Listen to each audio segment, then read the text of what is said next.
Hello दोस्तों, stories with साधना में आप सबका स्वागत है। मैं आपको सुना रही हूँ। दीवार में एक खिड़की रहती थी, जिसको लिखा है विनोद कुमार शुक्ल जी ने। पिछले भाग में आपने देखा था कि रघुवर प्रसाद, छोटू और उनकी पत्नी सोनसी तीनों हाथी पर सवार होकर रावण भाटा गए थे। उसके बाद घर आकर लौटकर खाना पीना खाकर तीनों लोग सो गए थे। फिर रात में सोनसी और उनके पति रघुवर प्रसाद खिड़की से कूदकर तालाब में नहाने चले गए। रघुवर प्रसाद ने अपनी पत्नी सोनसी को अपने पीठ पर लादा था। उसके बाद अम्मा आ गई और उन्होंने कहा कि अब घर जाओ, सबके जागने का समय हो गया है। इससे आगे रघुवर प्रसाद खिड़की के अंदर गए तो गाय के रंभाने की आवाज आई। सोनसी कमरे में अंदर गई तो धूप का फीका टुकड़ा बिना आवाज किए कमरे में घुस रहा था। अपनी जगह रघुवर प्रसाद आंख मूंद कर लेट गए। सोनसी अपनी जगह आंचल से मुंह ढककर सो गई। तभी चुपके से पिता उठे और धीरे से दरवाजे का एक पल्ला खोलकर बाहर चले गए। दरवाजा ज्यादा खोलते तो दरवाजे का पल्ला छोटू के सिर पर लगता। पल्ले अंदर की तरफ खुलते थे। इसके बाद अम्मा उठी और फिर छोटू। अम्मा ने रघुवर प्रसाद को उठाया। रघुवर प्रसाद दोनों पट खोलकर बाहर चले गए। पिता सामने नीम के पेड़ के पत्थर के नीचे बैठे थे। सड़क पर घास से लदी दो बैलगाड़ी जा रही थी। दूसरी बैलगाड़ी के पीछे एक ऊंची गाय बैलगाड़ी में लदी घास में मुंह मारने के लिए पीछे पीछे जा रही थी। गाय ने घास का एक छोटा सा पूड़ा खींचकर सड़क पर गिरा दिया। बैलगाड़ी वाले को मालूम नहीं पड़ा। अम्मा ने बहू को उठाया। वह जाग रही थी। फिर सिर से आंचल को हटाकर वह उठी। अम्मा ने देखा कि बहू पोलका पहने हुए नहीं थी। अम्मा ने छोटू से बाहर रघुवर प्रसाद के पास जाने को कहा। छोटू चला गया।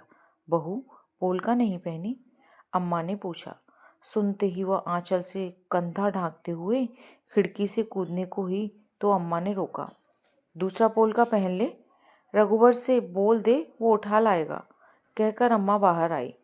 रघुवर देख तो अंदर क्या काम है। रघुवर अंदर आए। सोनसी ने धीरे से कहा, पोलका वहीं रह गया है, ले आओ। पहनी तो हो, आलस में रघुवर प्रसाद ने कहा। यह दूसरा है, किसी ने देखा है? अम्मा ने कहा है। रघुवर प्रसाद खिड़की से कूद गए।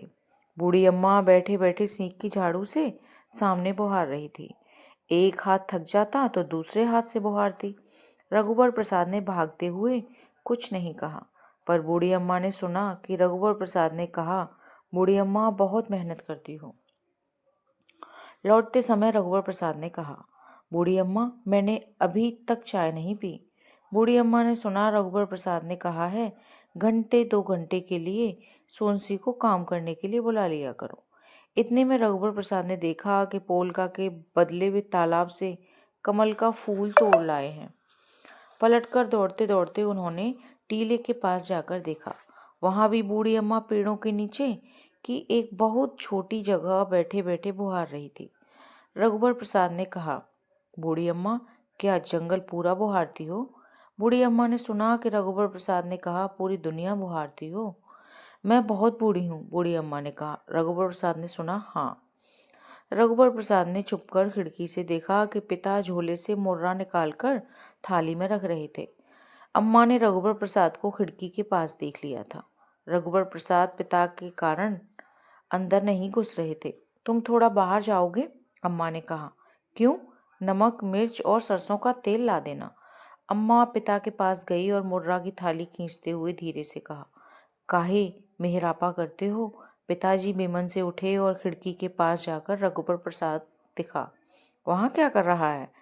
कमल का फूल तोड़ने गया था, आपकी पूजा के लिए। अच्छा ठीक है। मुट्ठी में रघुवर प्रसाद पोलका छुपाए हुए अंदर कूद गए और कमल का फूल पिता को दे दिया। सफ़ेद कमल का फूल। बहू तुम नहा लो, अम्मा ने कहा। अम्मा मैं नहा ली, सोनसी ने कहा। सोनसी को लगा कि कहीं पर गलती हो गई। कब नहाई? अम्मा ने पूछा। अम्मा भूल गई, उसे लगा नहीं कहना था। रात को उठकर उसने देखा था कि सोनसी और रघुवर दोनों कमरे में नहीं थे।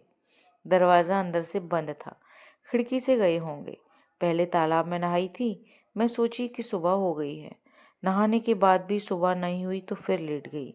धीरे से सोनसी ने कहा, ठीक है अम्मा, हम लोग नहाने जाते हैं। पिता झोले में अपने और रघुवर की माँ के कपड़े जमा लिए थे। यहाँ खिड़की से चले जाइए, पास ही तालाब है, एकांत रहता है, रघुवर प्रसाद ने कहा। हमारी उम्र नहीं है, वहीं नहाएंगे जहाँ डूबने पर कोई बचाने के लिए हो। मैं भी चलूं? तुम भी नहा लिए हो ना? जी, रघुवर प्रसाद ने कहा। पिता को खांसी आई। खकाकर वे खिड़की से बाहर थूकने वाले थे तो अम्मा ने रोका। अरे अरे, यहाँ नहीं थूको, बाहर नाली में जाकर थूको। बच्चे खिड़की के पास बैठे रहते हैं, रघुवर आना जाना करता है, ये पनाला नहीं है, अम्मा ने कहा। पिता थूकते थूकते रुक गए। दरवाजे से बाहर आए। पिता थूकते तो खिड़की से देख रहे थे आकाश और छींटे पड़ जाते। कपड़ों का झोला पिता के हाथ में था। रघुवर की माँ छोटी सी दुबली पतली थी। दोनों के बाल सफ़ेद हो गए थे। चलते चलते पिता कभी माँ का सहारा लेते, कभी माँ पिता का सहारा लेती। छोटू, तू भी माँ के साथ क्यों नहीं चला गया? अम्मा ने मना कर दिया, कहा यहीं बाल्टी से नहा लेना। दोनों नंगे पैर गए थे। पिता की चप्पल बाहर थी। कमरे के अंदर एक खोखा था। इस खोखे के अंदर जूते चप्पल रखे जाते थे। पिता को चप्पल घर के अंदर लाना अच्छा नहीं लगता था। रघुवर प्रसाद जूता बाहर उतारकर हाथ में लेकर खोखे में रख देते। अम्मा चप्पल नहीं पहनती थी। गांव के घर के बाहर बाल्टी रखी होती थी। घर के अंदर आने के पहले पैर धोना पड़ता था। छोटू चप्पल खरीद लेता, पर बहुत कम पहनता था। छोटू के सामने सड़क का एक कुत्ता पिता की एक चप्पल उठाकर भाग गया। छोटू, हट हट कहता कुत्ते के पीछे दौड़ा तो कुत्ता और जोर से भागा और खेत की तरफ झाड़ियों में कहीं घुस गया। छोटू की आवाज़ सुनकर रघुवर भी दौड़े। क्या हुआ? कुत्ता पिता की चप्पल लेकर भाग गया। किधर गया? उधर कहीं झाड़ियों में घुस गया। दोनों ने झाड़ियों में चप्पल को ढूंढा। चप्पल कहीं नहीं मिली तो लौट आए। एक अकेली चप्पल थी। पिता आए तो आते ही छोटू ने कहा, कुत्ता आपकी एक चप्पल ले गया। अरे, हम दोनों ने ढूंढा, चप्पल नहीं दिखी। आपसे कहता था अंदर खोखे में रख दीजिए, माने नहीं। मिल जाएगी, अम्मा ने कहा। अम्मा के कंधे पर धुले हुए कपड़े थे। पिता छोटू के साथ चप्पल ढूंढने गए। पीछे पीछे रघुवर भी गए। चप्पल नहीं मिली। चप्पल का खो जाना पिता को अखर रहा था। फिर भी उन्होंने रघुवर की माँ से कहा, 6 महीने हो गए हैं, बहुत पहन ली। आवाज़ जवाब में रघुवर की माँ कहना चाहती थी, 6 महीने नहीं, 2 महीने हुए हैं, पर नहीं कहा। दोपहर को अम्मा पड़ोस में चली गई। पिता खाली झोला लेकर चले गए थे। पिता जब भी बाहर निकलते थे, खाली झोला लेकर निकलते थे। उन्हें लगता था कि बहुत ज़रूरत की चीज़ें बहुत सस्ते में कभी भी अचानक दिख जाएंगी, तो खरीद कर रखने के लिए झोला होना चाहिए। झोला नहीं भूलते थे, पैसे भूल जाते थे। जब पैसे नहीं होते थे तो याद आने पर भी नहीं रखते थे। कैसे रखते? ऐसे में झोला साथ रखने में क्या हर्ज है? उनका यह मतलब तो नहीं था कि ज़रूरत की चीज़ें झोले में ले आएंगे और बाद में पैसे दे जाएंगे। उन्हें लगता था कि उधार लेने का समय अब निकल चुका है। जब चुकता करने का समय निकल जाता है तो उधार लेने का समय भी चला जाता है। कितनी चीज़ें होती हैं, पर ये जान जाते हैं कि वे हमारे लिए नहीं हैं। छोटा सा बच्चा जान जाता है। छोटू जान गया था। देख लेने से वस्तुओं को पा जाने का सुख मिल जाता तो कितना अच्छा होता। मिठाई को देखते ही खाने का सुख। ऐसा होता तो दिखाने के लिए चीज़ें थोड़ी होती और सबकी ज़रूरत पूरी हो जाती। अनजानी खुशी सोच समझकर हुए दुख को भी दूर कर देती थी। रघुवर प्रसाद ने कहा, सोनसी, तुम्हारे पास पैसे होंगे, पिता के लिए चप्पल ले आते। हैं 25 रुपये, हो जाएगा? हाँ, हो जाएगा, मेरी माँ ने दिए थे, सोनसी ने कहा। रघुवर प्रसाद खुशी खुशी छोटू को साथ ले चले, पर नाप के लिए पिता के साथ आते। छोटू ने कहा, नाप के लिए पिता की चप्पल है। रघुवर प्रसाद पिता की चप्पल पतलून की जेब के अंदर घुसाए हुए थे। चौथाई चप्पल बाहर दिख रही थी। गोल बाजार में चप्पल जूते की दुकानें ऐसी थीं कि दरी के ऊपर चप्पल जूतों की ढेरी लगी थी। दोनों ने मिलकर पिता के नाप की काले रंग की चप्पल छांटी। जेब में पिता की पुरानी चप्पल रघुवर प्रसाद रखे थे। नई चप्पल अखबार से लिपटी छोटू के पास थी। वह नंगे पैर थिरक रहा था। सड़क पर माचिस की खाली डिब्बी पड़ी थी। छोटू ने चलते चलते उसे ठोकर मारी। आगे माचिस के पास पत्थर का टुकड़ा था। छोटू पत्थर के टुकड़े पर न लगे, नहीं तो चोट लग जाएगी। परंतु छोटू ने निशाना साधकर माचिस को मारा। भैया, पत्थर को तुम मारोगे? तुम जूता पहने हुए हो। नहीं, पत्थर बड़ा है, जूता खराब हो जाएगा, रघुवर प्रसाद ने कहा। चप्पल देखकर अम्मा और सोनसी बहुत खुश हुई। चप्पल की खिड़की के नीचे छोटू ने रख दिया। अम्मा ने गांव के घर की तरह बाल्टी में पानी बाहर दरवाजे के पास रखवा दिया। बाल्टी छोटे परी से ढकी हुई थी। अब पैर धोकर सब कमरे में आने लगे थे। रात में बाल्टी को अंदर रख दिया जाता था। पिता झूले को कंधे पर रखकर पैर धोकर आए। पिता का ध्यान चप्पल की तरफ नहीं था। सोनसी से रहा नहीं गया। वह चप्पल उठाई और सामने पिता के पैर के पास रख दी। अरे, किसकी चप्पल है? पिता ने पूछा। फिर गुस्सा हुए। नाप के लिए मैं जाता तो ठीक था, छोटी दिख रही हैं। नाप के लिए आपकी एक बची चप्पल लेकर गए थे, रघुवर प्रसाद ने कहा। अच्छा, कहकर पिता मुस्कुराए। उन्हें चप्पल बिल्कुल ठीक हुई। वे पहने कमरे में घूमते रहे। बाहर से थके आए थे। अम्मा ने कहा, खटिया पर बैठकर सुस्ता लो। थका नहीं हूँ, पिता ने कहा। लेटना मत, चप्पल पहने बैठे रहना, अम्मा ने कहा। रघुवर की माँ की सलाह को पिता ने मान लिया। वे चारपाई पर बैठ गए। चप्पल पहने हुए उनके पैर अच्छे लग रहे थे। इतने में रघुवर की माँ पास आकर बैठ गई और चप्पल को देखती हुई बोली, अच्छी हैं? हाँ। तभी उन दोनों का मन खिड़की से उस पार जाने का हुआ। चलो, चप्पल उतारकर पिता ने कहा। सहारा देने के लिए रघुवर प्रसाद खिड़की से दूसरी तरफ चले गए थे। पिता स्टूल के सहारे खिड़की की चौखट पर बाहर पैर लटकाए बैठ गए। रघुवर ने नीचे उतार लिया। स्टूल पर पैर रखकर अम्मा चढ़ी तो सोनसी ने सहारा दिया। रघुवर ने माँ को संभालकर नीचे उतार लिया। वहां उतने में ही इतना अच्छा लगा कि पिता आगे बढ़ चले। पीछे पीछे माँ थी। रघु, तुम नहीं चलोगे? पिता ने पूछा। रघु नहीं जा रहा है, पिता की माँ ने कहा। पिता ने मुड़कर देखा तो रघुवर सोनसी खिड़की पर खड़े थे। सोनसी सिर ढके हुए थी। वह रघुवर का दाहिना हाथ अपने दोनों हाथों से पकड़ी हुई थी। पिता मुड़े थे, तब भी सोनसी और रघुवर उसी तरह खड़े थे। रघुवर को भी ध्यान न रहा। पिता ने देखा, पीछे देखो तो। रघु की माँ ने मुड़कर देखा और कहा, देख लिया? आगे जाकर पिता ने पूछा, छोटू कहाँ है? कहीं खेलने चला गया, अभी तक नहीं आया। वह भी आ जाता, रघु के साथ आ जाएगा। तुम झोला नहीं लाए? रघुवर की माँ ने पूछा। मैं भूल गया। अरे, यहाँ क्या मिलेगा? मकोई, बेर, कांदा कुछ तो मिलेगा। कुछ नहीं मिलेगा तो तालाब से झोला धोकर ले आएंगे। इस पगडंडी से चलो, दूर बरगद का पेड़ दिख रहा है। रास्ते में एक बड़ा बंदर एक पेड़ से उतरकर दूसरे पेड़ पर चढ़ गया। धुआं उठ रहा है उधर, पिता ने कहा।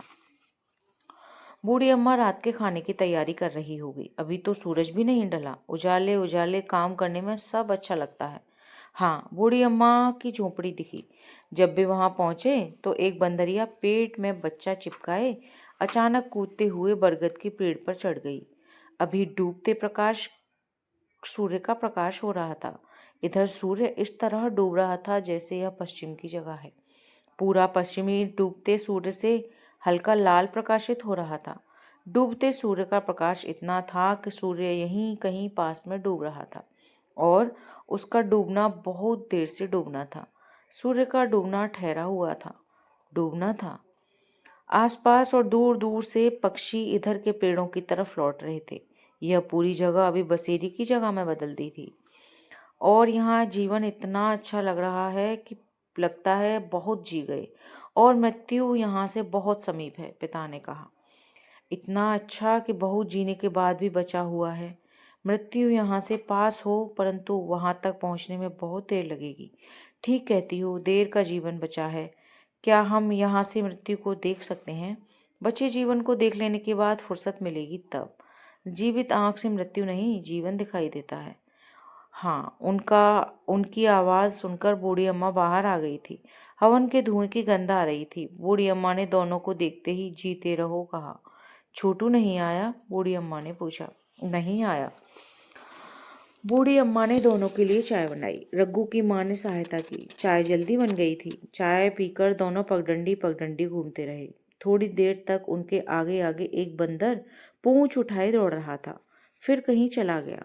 वे दोनों डूबते हुए सूर्य के पश्चिमी केंद्र में थे, इसीलिए उजाले में थे। इसी उजाले में दोनों जा रहे थे। उसके बाहर उजाला कम हो गया था। एक तालाब में लाल कमल था, एक छोटे तालाब में सफेद कमल थे।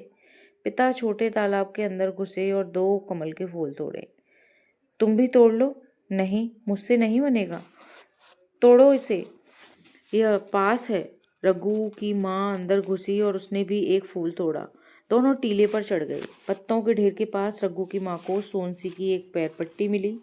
दोनों लौटने लगे। रास्ते में एक पेड़ के नीचे चौड़ी पंखुड़ियों वाले सफ़ेद फूल पड़े थे। पेड़ फूलों से लदा था। पिता को फिर झोला की याद आई।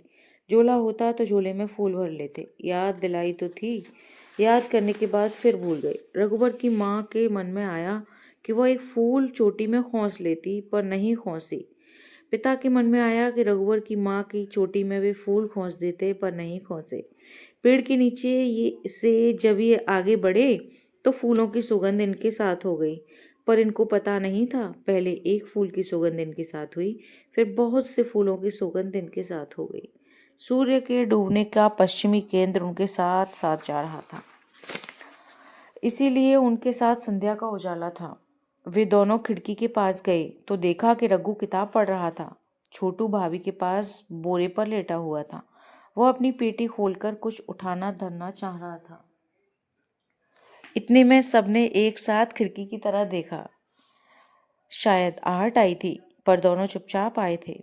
आहट नहीं थी, पर सबको एक साथ फूलों की सुगंध आई थी। उस सुगंध की कोई आहट नहीं हुई। सब एक साथ उठकर खिड़की के पास गए। अम्मा ने सिर ढांक लिया था। पिता ने कमरे के अंदर जाने के पहले खिड़की के बाहर से बहू को कमल के फूल पकड़ाए।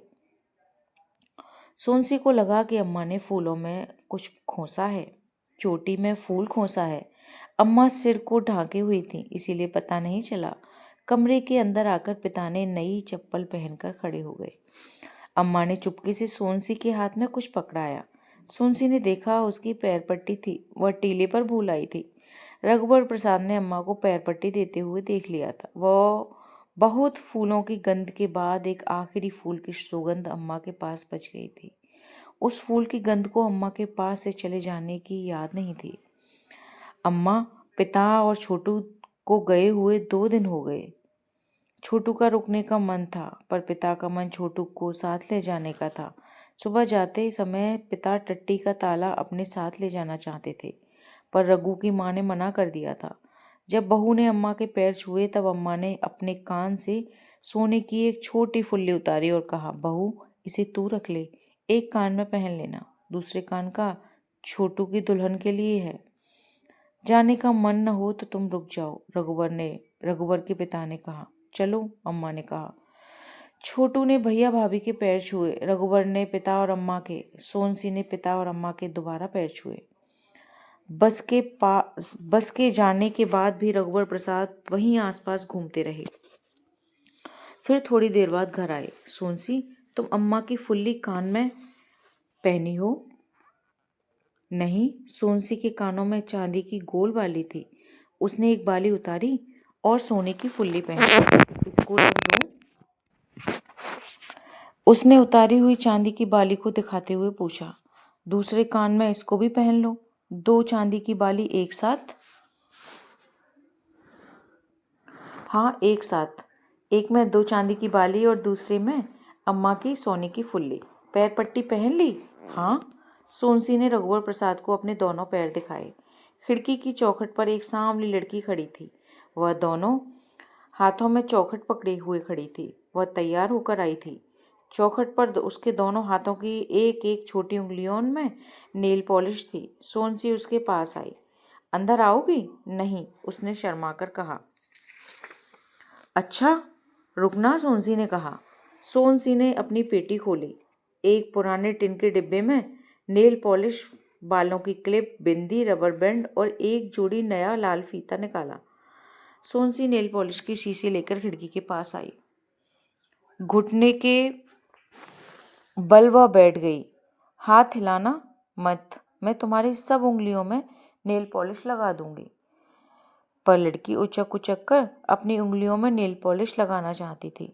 सोनसी ने उसकी उंगलियों में नेल पॉलिश लगाई। पैर में? अभी पैर में नहीं।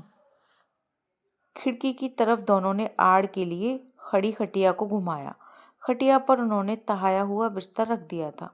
खटिया की यह आड़ उनके कमरे के अंदर दूसरा कमरा थी। रघुवर प्रसाद का महाविद्यालय जाने का मन नहीं था। हाथी ना आए तो अच्छा है। छोटू 2 बार हाथी पर बैठकर महाविद्यालय घूम आया था। पिछले 2 दिनों से रघुवर प्रसाद महाविद्यालय से जल्दी आ रहे थे। खटिया की आड़ में रघुवर प्रसाद बैठे हुए थे। सोनसी भी वहां आकर लेट गई। लेट जाओ, सोनसी ने कहा। अभी हाथी के आने का समय हो रहा है, जब हाथी आएगा तब उठ जाना। अच्छा, कहकर रघुवर प्रसाद भी लेट गए। दीदी दीदी, 2-3 बच्चों की जोर जोर से चिल्लाने की आवाज आई। क्या है? सोनसी ने खटिया की आड़ से झांक कर कहा। मेरी उंगली में भी नेल पॉलिश लगा दो, तीनों लड़कियों ने कहा। तीनों हाथ मुंह धोकर आई थीं। उनकी उंगलियां चौखट पर जमी थीं। रुको, अभी आती हूँ। सोनसी नेल पॉलिश लेकर फिर बैठ गई। यह देख रघुवर प्रसाद खटिया की आड़ से बाहर आ गए। उन्होंने महाविद्यालय जाने की तैयारी शुरू कर दी। कपड़े पहन लिए। क्या हुआ? अब महाविद्यालय जा रहा हूँ। सोनसी जल्दी जल्दी नेल पॉलिश लगाती रही। तीसरी लड़की का केवल एक हाथ चौखट पर था। तुम्हारा दूसरा हाथ दो, तीसरी लड़की ने सोनसी ने कहा। नहीं, लड़की ने कहा। सोनसी ने खड़े होकर देखा कि कोहनी के पास उसका हाथ कटा हुआ था। मैं तुम्हारे हाथ में बिंदी लगा देती हूँ। सोनसी ने उसके माथे पर बिंदी लगा दी। हाँ, ठंडा है, उस लड़की ने खुश होकर कहा। हाथी आया? बाहर आवाज आ रही थी। रघुवर प्रसाद ने दरवाजा खोला। हाथी दूर था। मैं जाता हूँ, कहकर हाथ में जूता पकड़े नीम के पेड़ के नीचे जाकर खड़े हो गए। हाथी आया? रघुवर प्रसाद जूता लिए हाथी पर बैठ गए। हाथी चला गया तो सोनसी उदास हो गई। वह घर का काम करने लगी। जब तक रघुवर प्रसाद घर में रहते, सोनसी का काम रुका हुआ होता था। वह रघुवर प्रसाद के आने से पहले सब काम कर लेना चाहती थी। शाम को रघुवर प्रसाद जब लौटे तो उन्होंने साधु से चाय पीकर जाने के लिए कहा। रघुवर प्रसाद अंदर आ गए। थोड़ी देर बाद साधु को देखने के वे बाहर आए तो साधु नहीं था। हाथी वहीं सूंड हिलाते डुलाते खड़ा हुआ था। चूंकि वह हाथी छोड़कर चला गया था, इसीलिए उसे आसपास ही होना चाहिए था। जल्दी आ जाएगा। हाथी बंधा हुआ नहीं था। हाथी के आसपास 1-2 बच्चे बड़े इकट्ठे हो रहे थे। रघुवर प्रसाद ने उनको सावधान करते हुए कहा, हाथी खुला हुआ है, दूर रहना। आसपास खड़े हुए लोग दूर चले गए। हाथी नीम के पेड़ की डाल को सूंड से पकड़कर तोड़ने की कोशिश कर रहा था। रघुवर प्रसाद हाथी को ताकते हुए बैठे थे। हाथी पहले वहीं इधर उधर होता रहा, फिर थोड़ा आगे पीछे चलने लगा। रघुवर प्रसाद को भय लग रहा था। पड़ोसियों को भी डर लगने लगा। कुछ होता तो जिम्मेदारी रघुवर प्रसाद की होती। रघुवर प्रसाद सोच रहे थे कि वे अब कभी हाथी पर नहीं बैठेंगे। हाथी पर नहीं जाएंगे तो हाथी यहाँ आएगा भी नहीं। कम से कम इस तरह का खतरा तो नहीं होगा। सोनसी दरवाजे के पास खड़ी थी। सोनसी, तू अंदर जा, दरवाजा अंदर से बंद कर लेना, रघुवर प्रसाद ने कहा। सोनसी का अंदर जाने का मन नहीं था। वह रघुवर प्रसाद के पास खड़े रहना चाहती थी। सोनसी, दरवाजा बंद कर दो, खिड़की से हवा आ रही है। मैं तुम्हारे पास रहूंगी। अच्छा, घर में कोई डंडा है क्या? डंडा क्या करोगे? घर की तरफ हाथी आएगा तो उसे हट हट करके भगा तो सकेंगे। शायद वह डर जाए। हाथी डंडे से डर जाएगा? सोनसी ने पूछा। और क्या कर सकते हैं? तुम डंडा तो ले आओ, शायद डर जाए।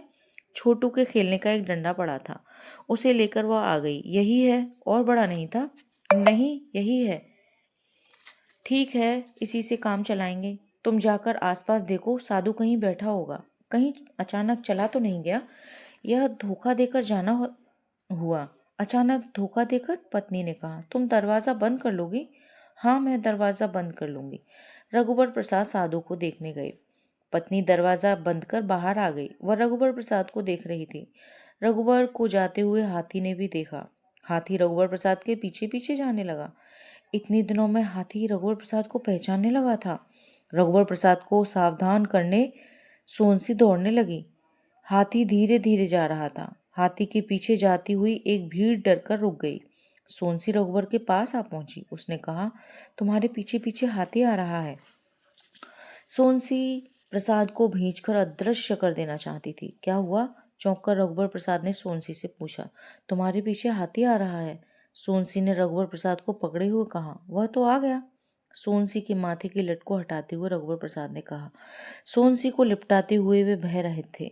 हाथी उनके पास खड़ा था। दोनों ने देखा, अब सड़क पर कोई नहीं था। सड़क खाली हो गई थी। दरवाजे बंद थे। सिरस के पेड़ पर एक 12-13 साल का लड़का बैठा था। वह पेड़ पर बैठा हुआ बीड़ी पी रहा था। वह हाथी से डरकर पेड़ पर नहीं बैठा था, वह छुपकर बीड़ी पीने के लिए पेड़ पर बैठा था। वहां हाथी से सुरक्षित बीड़ी पीते बैठा रहना उसे अच्छा लग रहा था। उसने सिरस की तरफ एक डाल तोड़ी और हाथी की तरफ फेंकी। हाथी ने सूंड बढ़ाकर डाल को उठाया और सूंड को इधर उधर हिलाते हुए छोड़ दिया। रघुवर प्रसाद जाने को थे। आओ चलें, रघुवर प्रसाद ने कहा। रघुवर प्रसाद को सोंसी को लौटते देख हाथी ने जोरों से सिर हिलाया, फिर उनके पीछे हो लिया। रघुवर प्रसाद सोंसी को घर के अंदर ले गए। हाथी पेड़ के पास खड़ा रहा। अच्छा हुआ वहीं रुक गया, पीछे पीछे घर के अंदर आ सकता था। रघुवर प्रसाद ने दरवाजा उड़का दिया था। थोड़ी देर में वे सोंसी के साथ चारपाई की आड़ में लिपटे रहे, फिर उठे। कहाँ जा रहे हो? हाथी को देखने। पता नहीं वहां है या नहीं, साधु आकर ले गया हो। कोई घर के सामने हाथी छोड़ जाएगा तो हम क्या करेंगे? सोंसी ने कहा। रघुवर प्रसाद ने दरवाजा खोला। हाथी वहां नहीं था। हाथी नहीं है, उनके मुंह से निकला। सोंसी उठकर आई। क्या साधु ले गया? हो सकता है, रघुवर प्रसाद ने कहा। हाथी खुद चला गया होगा, तुम भी नहीं थी, दरवाजा बंद था, हाथी अकेला पड़ गया होगा और वह चला गया। हाँ, हाथी के साथ सम्मान का व्यवहार करना चाहिए था। हाथी से कहते, तुम कहीं जाना नहीं, हम आते हैं, तो शायद वह हमारा कहा समझ जाता और जाने से पहले हमारा रास्ता देखता। साधु हाथी को पूछेगा तो क्या जवाब देंगे? हमारी गलती नहीं है, वही छोड़ गया था, उसकी जिम्मेदारी है। मैं किसी से पूछता हूँ कि हाथी अकेला गया या कोई उसके साथ ले गया। किसी ने तो देखा होगा। सड़क में सन्नाटा है, कोई नहीं दिख रहा है, फिर भी देखता हूँ, कोई न कोई होगा। रघुबर को कोई न कोई नहीं दिख रहा था। सड़क के किनारे पेड़ के ऊपर छुपकर बीड़ी पीने वाला लड़का पेड़ पर बैठा था। क्या तुमने हाथी को देखा है? किधर गया है? रघुवर प्रसाद ने पेड़ पर बैठे हुए लड़के से पूछा। इधर गया है। अपनी बीड़ी छुपाकर लड़के ने पेड़ के ऊपर से इशारा किया। पेड़ के खोखल में बीड़ी का बंडल और माचिस वह छुपा कर रखता था। अकेला हाथी था? नहीं, एक साधु था, पेड़ के ऊपर से उसने कहा। साधु हाथी ले गया। चाय पीने नहीं आया, बताकर भी नहीं गया। लगता है साधु एकदम अचानक नहीं जाएगा, धीरे धीरे अचानक जाएगा। पहले आधे घंटे के लिए, फिर 4 घंटे के लिए, 10 दिन के लिए, फिर 10-20 साल के लिए। 20 साल के बाद जीवन कितना बचेगा? आजीवन चला जाएगा। जो आजीवन चला जाता हो, कोई खोज खबर न हो, मृत्यु की खबर न हो, अपने चला गया मैं, वह हमेशा जीवित रहता है। पीढ़ी दर पीढ़ी के लिए विस्मृत ना हो तो उसके लौट आने का हमेशा अंदेशा पीढ़ी दर पीढ़ी बना रहता है।